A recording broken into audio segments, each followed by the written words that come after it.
guys, welcome to another episode of Smash JT. In this episode, we need to talk about a big issue that's hitting Nintendo, something that could cost them billions of dollars in repairs in the near future, and something not many people are even talking about. Smash JT.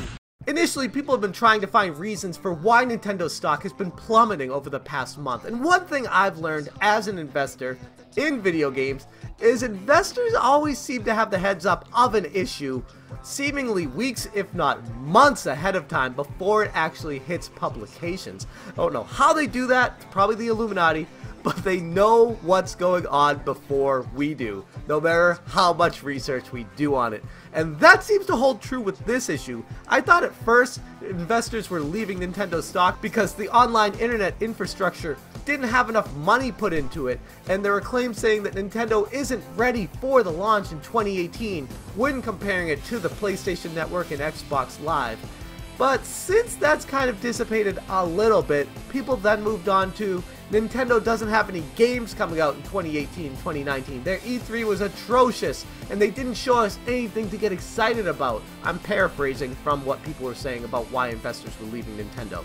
Not necessarily my beliefs about it, I might add. After that dissipated, now people are moving on to what the real issue actually may be. And when I first saw this story brought to us by Optimus Ponder, my Patreon, thank you so much, buddy, I freaked. Apparently, a story on Nintendo Life brought to us by Damian McFerrin talks about Nintendo Switches cracking.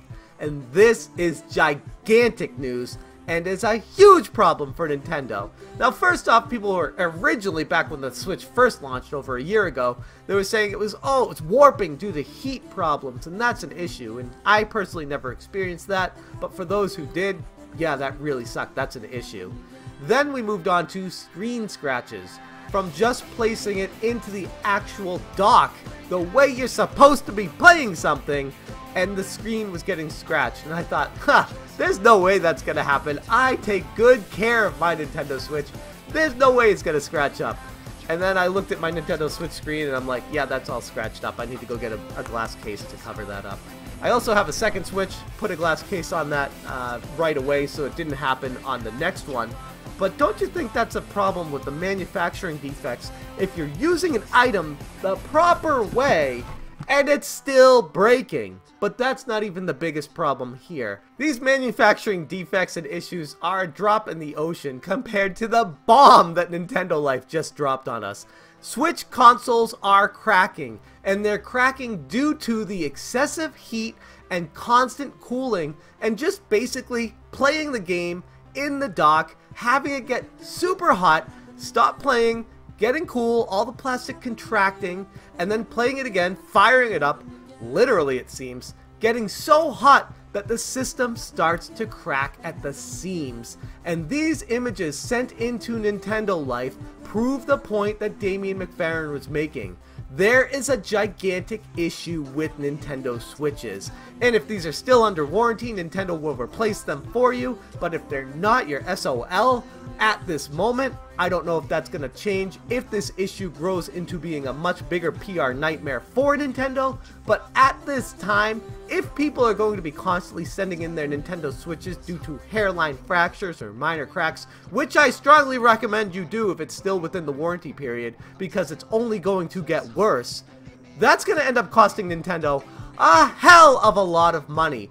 And the fallout from that explains why the stock is tanking. Nothing else I can find in my research makes any sense at all. This is coming from someone who has invested a lot of money in video game companies in the past, and I feel like I have a good pulse as to what's going on with them. This is the first news that's actually hit the wire where I've said, yeah, Nintendo's got a big issue on their hands here, and the only way they're going to be able to fix this issue is to make a hardware revision. And this is another thing that points to the direction of a hardware revision that we talked about in a previous episode, when Nintendo Switches were starting to get hacked because of a hardware problem, something with the NVIDIA chipset where you can actually hack it through the Joy-Con if you just short it out. So they need to make a new revision of their hardware to avoid hacking the system. That combined with Nintendo's president Furukawa saying they're looking for a successor to the 3DS. If you put all these little tidbits and hints together, now we see the issue with the original Switch console cracking. They're going to make a hardware revision, and it's going to come sooner than you think. And this is something that nobody seems to be talking about. There is a gigantic issue with the Nintendo Switch's cracking. Nintendo Life's response of their readers saying that they are having cracking issues on their Nintendo Switches. I don't know about you guys, but that's a lot of people. Even if some of them are lying about it, some of them extremely minor, ranging all the way to gigantic gapes and holes missing on their Switch consoles, or screws that are falling out. This kind of stuff is crazy to me, and this is coming from someone who takes good care of their consoles and makes sure that they don't get destroyed or busted up in any ways. I wouldn't believe this news coming down the pipe if I myself didn't have issues with my Nintendo Switch originally, with the screen scratching. This is something I was being very careful with every time I took it in and out. And then one time I looked at my screen and had a gigantic scratch down one of the sides where the dock is. That is a problem. Nintendo went cheap on the dock. They should have made some sort of felt barrier there, but they didn't. They should have given a little bit more space in between it so that it has some more room to breathe, so it would have avoided a lot of these switches bending. And now we're getting to the issue of switches actually cracking, and parts of the switches are starting to go missing.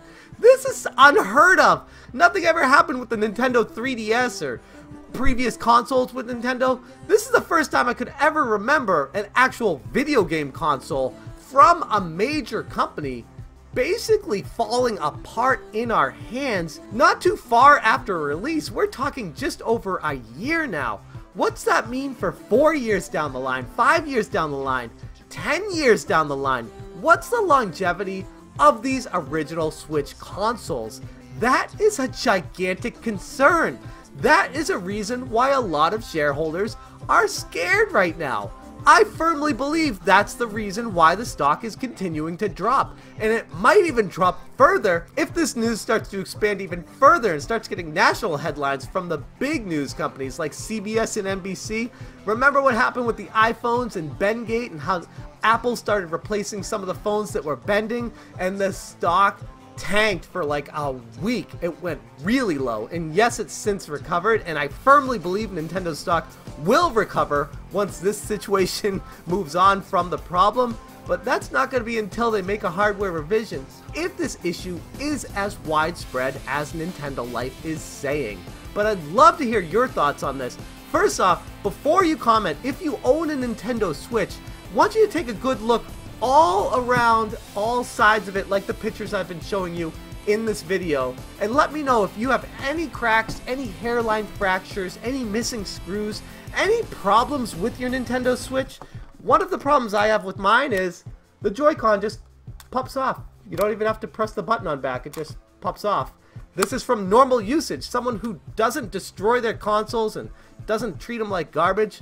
It doesn't even keep the Joy-Con held in tightly anymore.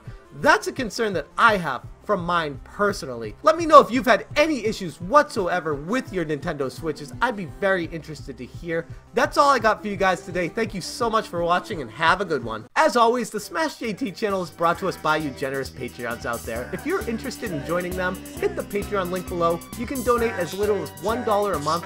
Everything makes a gigantic difference. If you enjoy the content I'm making here, hit that subscribe button if you haven't already and hit the bell for notifications. And again, thank you so much for watching.